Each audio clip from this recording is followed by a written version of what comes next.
साथियों नमस्कार। ICSP free online classes में आपका स्वागत है। मैं कुलदीप कुशवाहा आज आपके सामने एक बहुत ही महत्वपूर्ण विषय जो कि भारतीय संविधान और राज्य व्यवस्था से है, इससे जुड़ी तमाम जानकारियाँ और इसकी शुरुआत से लेकर और जहाँ तक संविधान हमारा शुरू हुआ बनना और जहाँ तक संविधान बनने की जो अंतिम प्रक्रिया थी पूरी चर्चा करेंगे। तमाम जानकारियाँ लेंगे आज हम इस वीडियो में। और सबसे पहले शुरुआत करते हैं कि आखिर किसी भी देश का जो संविधान होता है वह संविधान उस देश की पूरी शासन व्यवस्था को चलता है। उस संविधान से उस देश के लोगों का अधिकार, उस देश के लोगों के कर्तव्य निर्धारित होते हैं। उस संविधान से किसी भी देश की अर्थव्यवस्था चलती है, उस संविधान से किसी भी देश की पूरी शासन व्यवस्था चलती है। और भारत एक बहुत ही गौरवशाली राष्ट्र रहा है कि आज भारत के पास अपना खुद का एक संविधान है। हमारे पास दुनिया का सबसे बड़ा लिखित संविधान है। लेकिन क्या आप जानते हैं ये भारत का संविधान इतनी आसानी से नहीं बना। बहुत अड़चनें आई, बहुत मुश्किल लगी, बहुत मुश्किल हालातों में हमने अंग्रेजों से आज़ादी पाई। उसके बाद हमने अपने संविधान निर्माण की प्रक्रिया को शुरू किया। ज़्यादा देरी न करते हुए हम जानेंगे आज कि हमारा संविधान 26 जनवरी 1950 को लागू हुआ था। देश उस दिन गणतंत्र हुआ था। हालांकि बनकर 26 नवंबर 1949 को ही तैयार हो गया था, लेकिन पूर्ण रूप से लागू होने की जो तिथि थी जिस दिन हमारा देश गणतंत्र घोषित हुआ वो थी 26 जनवरी 1950। तो उस संविधान के लागू होने के तिथि से पहले भारत में जो शासन और व्यवस्था थी वो कैसे संचालित होती थी, आखिर वो कौन सी विधियां पद्धतियां थी जिनसे शासन संचालित होता था। अंग्रेज हमारे यहाँ थे, इस तरीके का उनका शासन था। संक्षिप्त में इसको इस टॉपिक से रिलेट करके देखते हैं। इतिहास ज़्यादा नहीं खंगालेंगे इस वीडियो में।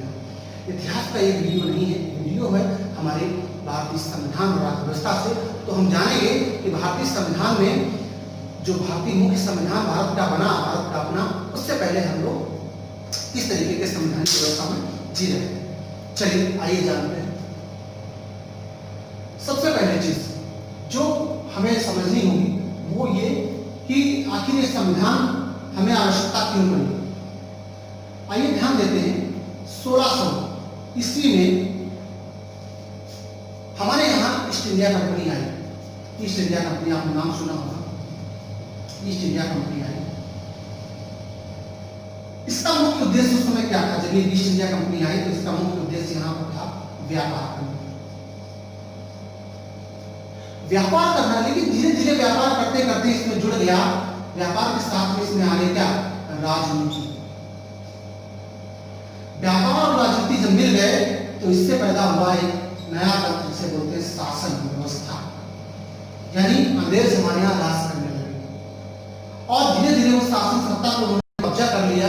हमारे यहाँ के राजा रजवाड़े, हमारे यहाँ के जो शासक हुआ करते थे, उन शासकों की कमजोरियों के कारण, उनकी आपसी मतभेदों के कारण, आपसी कला के कारण इस ईस्ट इंडिया कंपनी जो कि भारत में, ईस्ट इंडिया कंपनी जो भारत में आई थी, ये व्यापार के उद्देश्य से आई थी इंग्लैंड से, लेकिन धीरे धीरे इसने भारत में पूरे शासन व्यवस्था को भी आरंभ कर दिया और पूरे भारत पे कब्जा कर लिया। ये जो पूरा चल रहा था इनका शासन ईस्ट इंडिया कंपनी का, इसको लंदन से यानी इंग्लैंड से जो वहाँ की ब्रिटिश सरकार है वो इसको सपोर्ट कर रही थी, वो इसको मदद कर रही थी, वो इसको लगातार मॉनिटर कर रही थी। इसी बीच में ईस्ट इंडिया कंपनी 1600 से लेकर धीरे धीरे व्यापार करते हुए एक ऐसा समय आया जब लगभग 100-150 साल बीत गए। उसके बाद अंग्रेज जो सत्ता, जो अंग्रेज ब्रिटिश सरकार लंदन में थी यानी इंग्लैंड में थी, उसको महसूस हुआ कि ये कंपनी जो है ये अपने मूल उद्देश्यों से भटक रही है, या इसमें कुछ ऐसी चीजें हैं जो इस कंपनी को, हमारी सत्ता को, हमारे जो आप निवेश है भारत में उसको कमजोर कर सकता है। इसलिए एक उस समय नियम बना के, कानून बना के यहाँ भेजा। उस कानून के तहत पहली बार, उस कानून का नाम था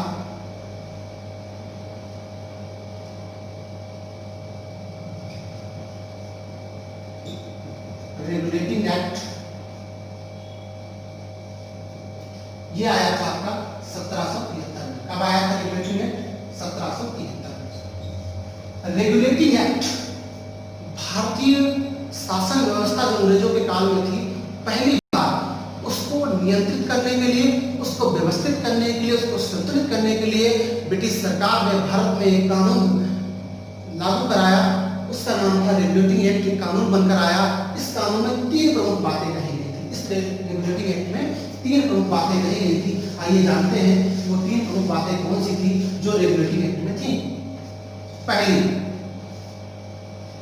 पहली बात इस रेगुलेटिंग एक्ट की खास ये थी कि जो उस समय बंगाल के गवर्नर हुआ करते थे, बंगाल के गवर्नर, जो उस समय बंगाल के गवर्नर हुआ करते थे, उस बंगाल के गवर्नर को एक नया पद दे दिया गया।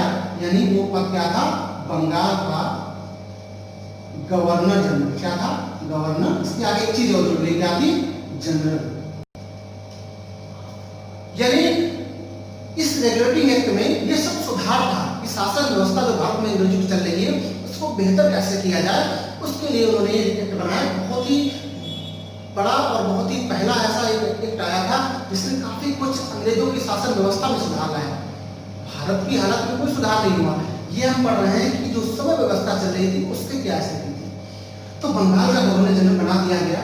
साथ में ही इसके साथ में जो मद्रास और जो बंबई प्रेसिडेंसी थी, इन दोनों, बंबई और मद्रास प्रेसिडेंसी दोनों को इसके अंडर में कर दिया गया। यहाँ के अलग अलग गवर्नर थे, यहाँ के गवर्नर थे, अब ये इसके अंडर में होंगे। पहले क्या था?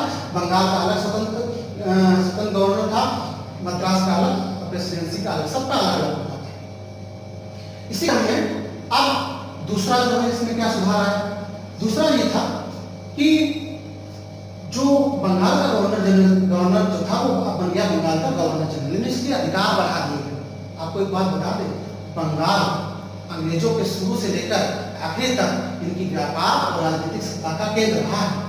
ये वो बंगाल है जो तत्कालीन समय में बंगाल, कुछ हिस्सा असम का और कुछ हिस्सा जिसे आज पश्चिम बंगाल कहते हैं, या बांग्लादेश का कुछ हिस्सा, और वर्तमान में जो बिहार और झारखंड, ये पूरा हिस्सा बंगाल कहलाता था। बंगाल एक प्रेसिडेंसी थी, बहुत ही बड़ी प्रेसिडेंसी थी, और यहीं पर शासन सत्ता का केंद्र हुआ करता था।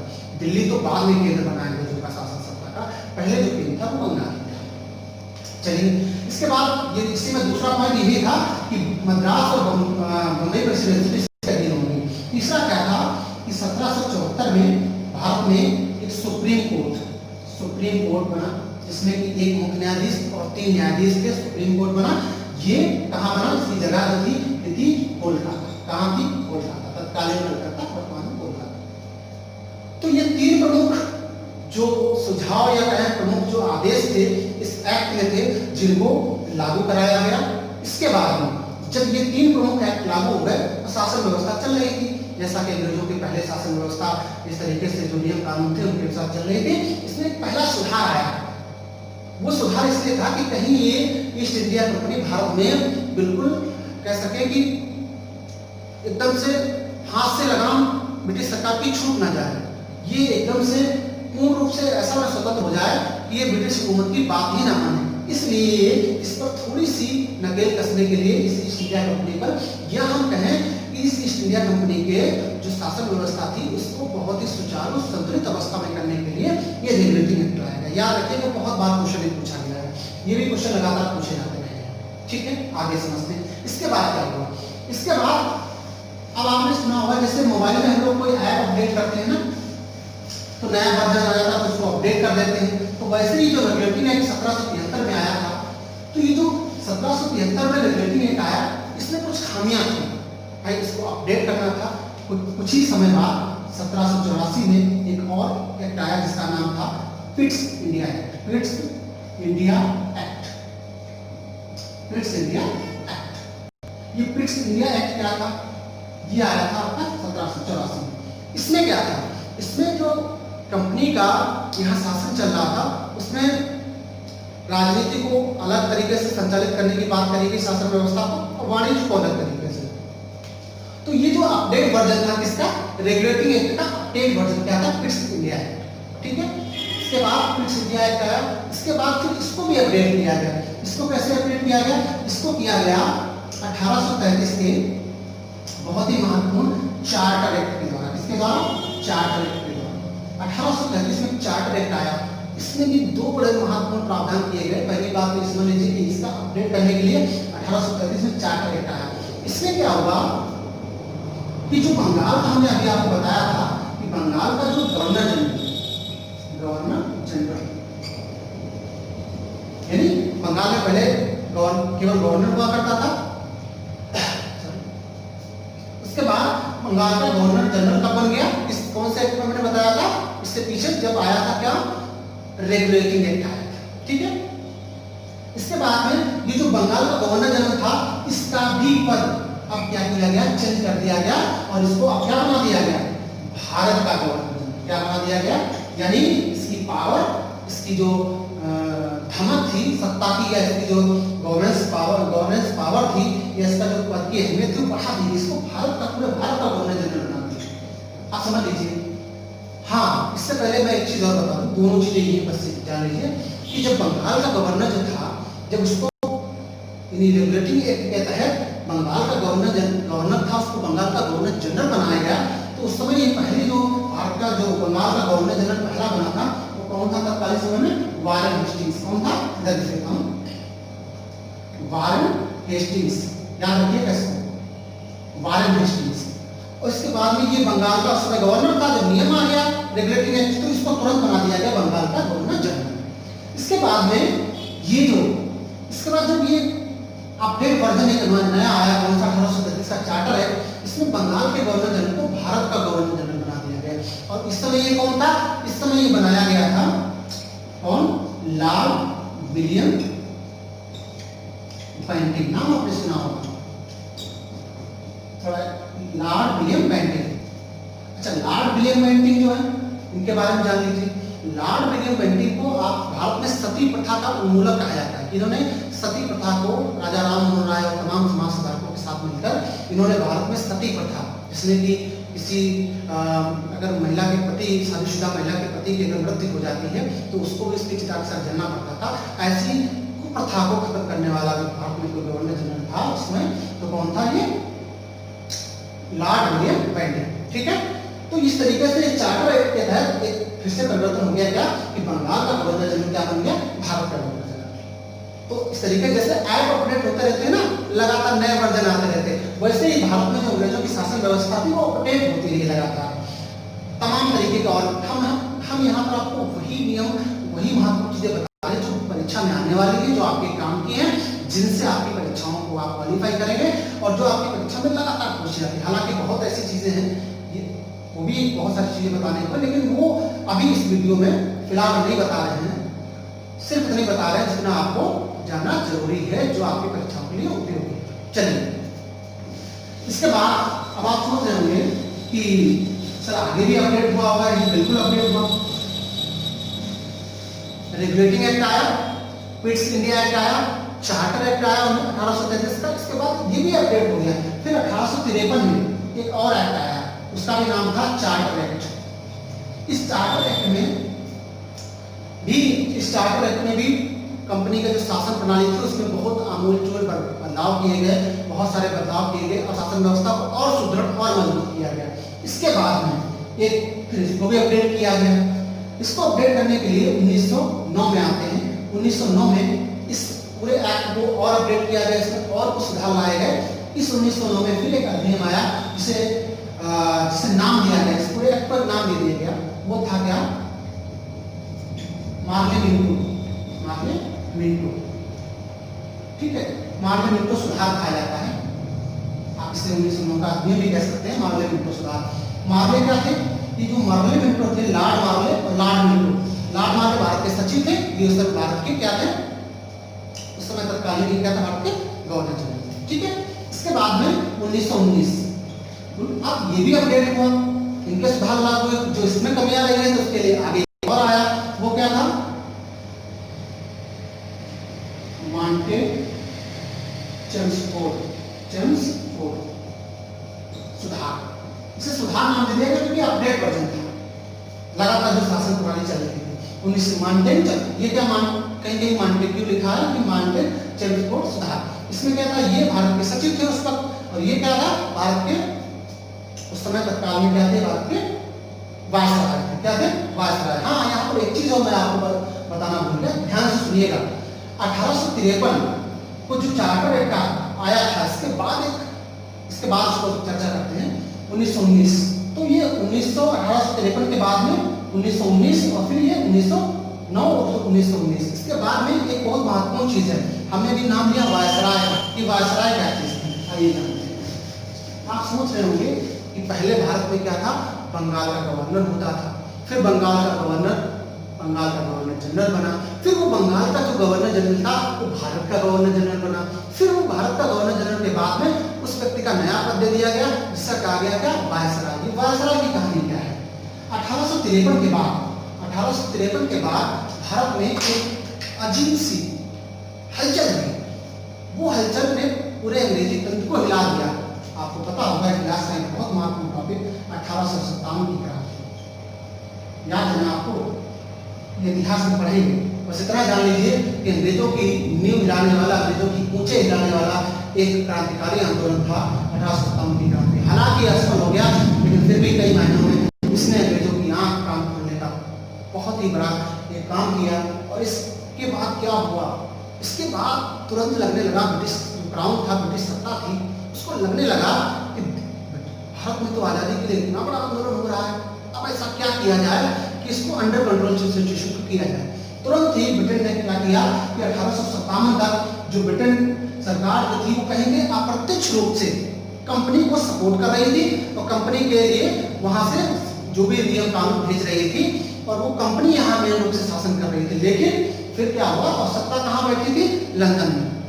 अच्छा एक बात आपको बता दें, जो ब्रिटेन था ना केवल भारत उसके अंडर में नहीं था, कई और ऐसे थे औपनिवेशिक राष्ट्र थे जो उसके कब्जे में थे, आज भी कब्जे में हैं और हमेशा रहे हैं उसके कब्जे में। तो भारत की तरफ भी उतना ही ध्यान था जितना आने की तरफ था, थोड़ा ज्यादा ध्यान था क्योंकि भारत एक बड़ा देश था।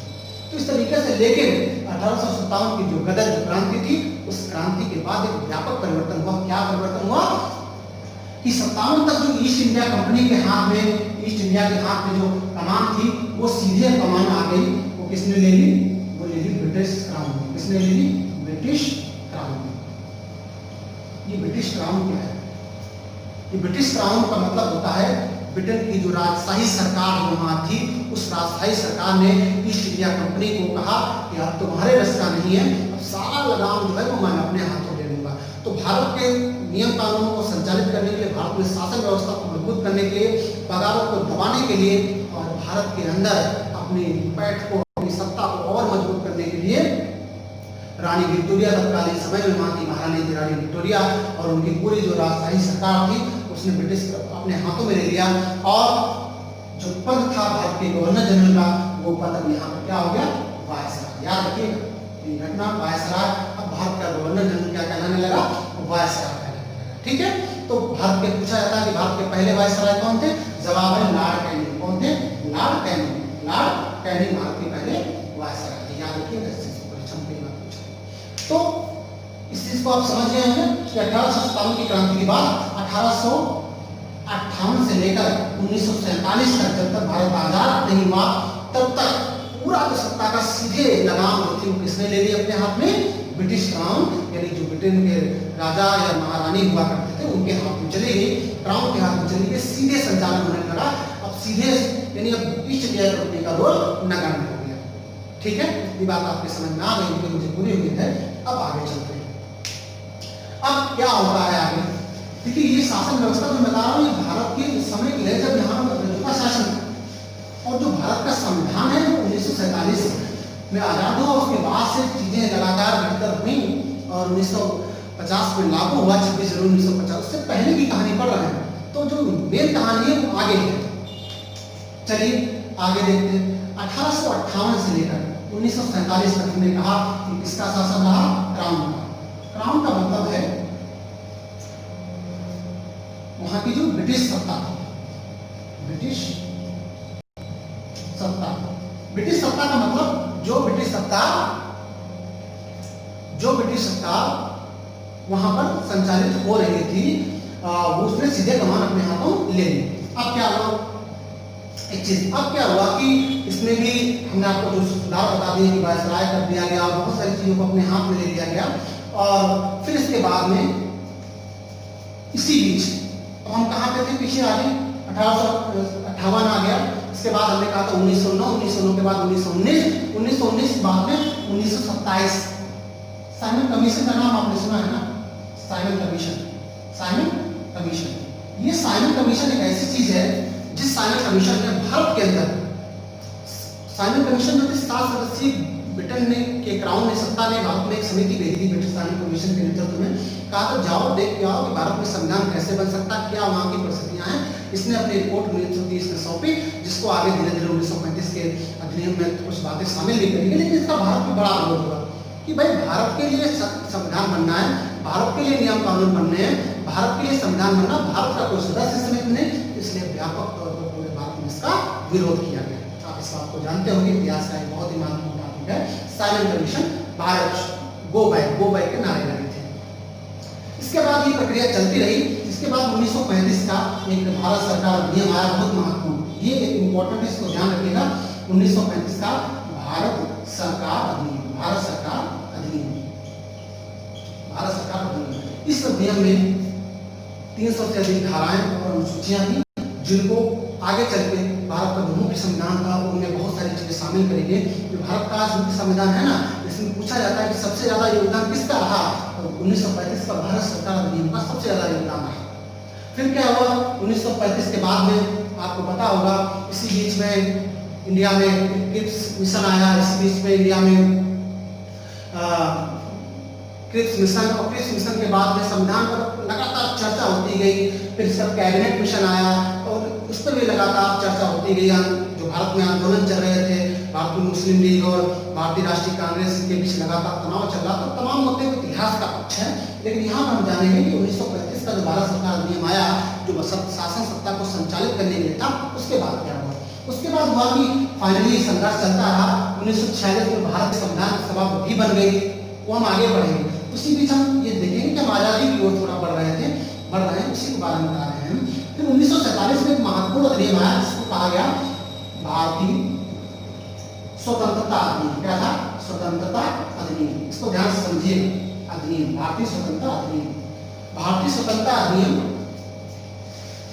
भारतीय स्वतंत्रता अधिनियम 1947। भारतीय स्वतंत्रता अधिनियम 1947 में क्या था? एक महत्वपूर्ण बिंदु है, ध्यान से समझिएगा। यानी भारतीय स्वतंत्रता अधिनियम, भारतीय स्वतंत्रता अधिनियम, इसमें 1947 में क्या था? इसमें द्वितीय विश्व युद्ध से पहले या द्वितीय विश्व युद्ध चल रहा था, उसके समय भारत, जो इंग्लैंड का प्रधानमंत्री था विंस्टन चर्चिल था, वो भारत को आजादी देने की किसी भी मूड में नहीं था। उसने गांधी जी और तमाम नेताओं को बहुत बुरा भला कहा। याद रखिएगा, भारत को जो आजादी मिली है ना, उसमें 1947 में मिली है, उसमें उस समय की जो ब्रिटेन में राजनीतिक सत्ता का परिवर्तन था ना, उसमें उसकी बड़ी भूमिका थी। विंस्टन चर्चिल भारत का विरोधी था, लेकिन जब द्वितीय विश्व युद्ध खत्म हुआ, उसके बाद सत्ता में परिवर्तन हुआ। ब्रिटेन के नए प्रधानमंत्री बने, उनका नाम था क्लीमेंट एटली। क्या था? क्लीमेंट एटली। क्या था? क्लीमेंट एटली। क्लीमेंट एटली ने 20 फरवरी 1947 को ब्रिटेन की संसद में घोषणा करी कि हम भारत को जो है 30 जून तक, हर हाल में 30 जून 1947 तक भारत को क्या कर देंगे? ब्रिटिश सत्ता से मुक्त कर देंगे। इसी दिशा में उसने कदम बढ़ाया, क्योंकि उसे लग गया था कि इतना सारा आंदोलन हो रहा है ना, अब भारत में हमारी दाल नहीं मिलने वाली, काहे अपनी ज्यादा फुजेल करवाएंगे। इसलिए जल्दी ही गुड़िया बिस्तर समेटने का निर्णय ले लिया गया था। और ये एक उदारवादी नेता था क्लीमेंट एटली, इसीलिए उस समय तत्कालीन ब्रिटेन का प्रधानमंत्री थे। इसलिए 20 फरवरी को उन्होंने संसद में घोषणा करी और 30 जून तक स्वतंत्रता देने की बात कही। इसी बीच में एक भारत की संविधान सभा भी 1946 में बैठ गई थी, वो भी अपना कार्य लगातार जारी था। उसमें अगले वीडियो में चर्चा करेंगे। ध्यान रखिएगा, क्या था? 30 जून 1947 को भारत को आजादी देने का प्रस्ताव पारित हो गया था। लेकिन इसी बीच 3 जून की एक महत्वपूर्ण डेट, इसको याद रखिएगा, 3 जून 1947 भारत के अंदर कहा गया कि इस डेट को जो लॉर्ड माउंटबेटन थे, उनके नेतृत्व में भारत का समय वायसराय लॉर्ड माउंटबेटन भारत बनकर आए और उन्होंने कहा कि जो संविधान सभा है, इसकी बात को सभी लोग मान लीजिए और आज़ादी दे लीजिए। मुस्लिम लीग ने इसका विरोध किया और कहा नहीं, भारत के 2 भाग होंगे, पाकिस्तान और एक हिंदुस्तान, यानी भारत अलग संविधान होगा भारत का, पाकिस्तान का अलग होगा। तब तमाम मंथन हुए, तमाम संघर्ष हुए, तमाम बैठकों का लंबा दौर चला मुस्लिम लीग के बीच, भारतीय राष्ट्रीय कांग्रेस के नेताओं के बीच। गांधी जी इस तमाम मामलों से तटस्थ हो गए, उनको दिल को बहुत ठेस पहुंची। ऐसी तमाम ऐतिहासिक घटनाएं थी, तमाम आंदोलन चले, लेकिन कुल मिलाकर 3 जून 1947 को कांग्रेस और मुस्लिम लीग दोनों के नेताओं ने स्वीकार कर लिया, कांग्रेस और मुस्लिम लीग दोनों के नेताओं ने कि भारत और पाकिस्तान अलग अलग होंगे। और इसी के साथ 1947 15 अगस्त 1947 को पूर्ण रूप से भारत को आज़ादी मिल गई। ये डेट तो हम लोगों को बहुत अच्छे से 15 अगस्त 1947, कौन बोल सकता है इस डेट को? 15 अगस्त 1947 को एक दिन पहले पाकिस्तान को आज़ाद किया गया और 15 अगस्त 1947 को भारत को मध्य भारत से आज़ादी की जो घोषणा हुई। और तत्कालीन जो भारत के वायसराय थे वो थे लॉर्ड माउंटबेटन। उन्होंने नेहरू जी को शपथ दिलाई, भारत एक स्वतंत्र राष्ट्र घोषित हुआ। उसी समय उन्होंने कहा कि आज से भारत और पाकिस्तान एक स्वतंत्र राष्ट्र है, ये चाहे तो राष्ट्रमंडल से बाहर हो सकते हैं, ये हमारे बनाए गए तमाम नियमों को बदल सकते हैं, तमाम नए नियमों को बना सकते हैं, अपने नीति नियम अपने हिसाब से तय कर सकते हैं। हम भारत को अलविदा कहते हैं, हम भारत से जा रहे हैं और तमाम चीज़ों को छोड़कर भारत से इंग्लैंड की पूरी सत्ता जो थी वो समाप्त हो गई। आज़ादी का आंदोलन एक नए मुकाम पर आ गया और हम एक आज़ाद भारत में रहने लगे। और इसी बीच हमारे देश में हमारे जो दिग्गज नेता थे डॉक्टर बाबा साहब भीमराव अम्बेडकर के नेतृत्व में संविधान सभा का भी काम तेजी से चल रहा था। 1946 में संविधान सभा 9 दिसंबर 1946 को संविधान सभा पहली बार बैठी।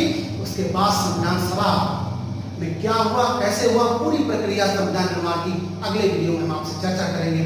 विधिवत आपको हर एक पहलू बताएंगे कि भारतीय संविधान सभा कैसे बनी, कहां से कहां तक पहुंचा, किन किन कठिनाइयों का सामना करना पड़ा, बहुत सारे फैक्ट बताएंगे, बहुत सारे सिद्धांत बताएंगे। आपको वो सब चीज़ें आप मिलेंगी ICS के इस यूट्यूब चैनल पर, आपके ICS के फ्री ऑनलाइन क्लासेस में, जिनकी आपको बहुत आवश्यकता है। फिलहाल ये वीडियो आज के लिए यहीं पर समाप्त होता है। और आपको अगर ये वीडियो अच्छा लगा तो उसको लाइक करिए, सब्सक्राइब करिए, शेयर करिए। अगली वीडियो में हम मिलेंगे आपके साथ एक नए टॉपिक पर, संविधान निर्माण की प्रक्रिया, और उस वीडियो में हम तमाम बातें जानेंगे। मुझे उम्मीद है कि आपको वीडियो अच्छा लगा होगा। बहुत बहुत धन्यवाद।